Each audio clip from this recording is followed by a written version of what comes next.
Hindi ka na makakapag-online games at makakapanood ng Netflix kapag nagkaanak ka. Yung tipong dati guys no, hawak mo ang oras mo at wala kang pakialam kung magdamag kang maglaro.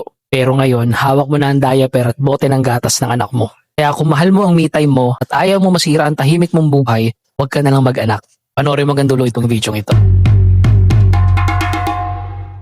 Ang video po na ito guys ay sponsored po ng Gin and Jan Kidswear. Totoo bang mawawala ang me time natin kapag nagkaroon na tayo ng anak? Pero alam mo kung ano mas totoo? Nung dumating ang anak ko sa buhay ko, doon ko na-realize ang totoong high score at ang pinakamagandang palabas pala ay yung makita ko siyang tumatawa. Mas pipiliin ko pong maging kabayo o punching bag niya sa sala kesa sa kahit na anong rank sa online games na gusto ko ma-achieve. Ang pagiging tatay po kasi hindi kawalan ng kaliyahan. Yan po ay pagtuklas ng mga bagong klase ng kaligayahan. Ang ultimate tip ko sa iyo, ang sikreto para hindi ka mabaliw sa pagod, isama mo ang anak mo sa mundo mo. Paggabi at relax na kayo, imbis na mag-isa kang nakatitig sa screen, yayain mo siyang makipag-banding sa'yo.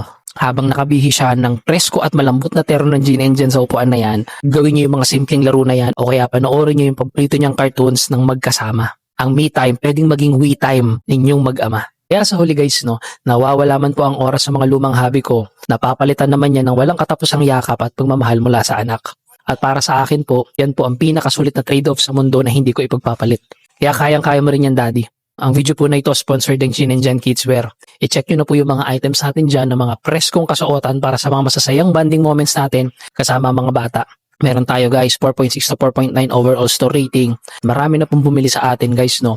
Meron na po tayo to date na 40k all-in-all product sold na pruweba na marami na po talaga nagtitiwala sa atin.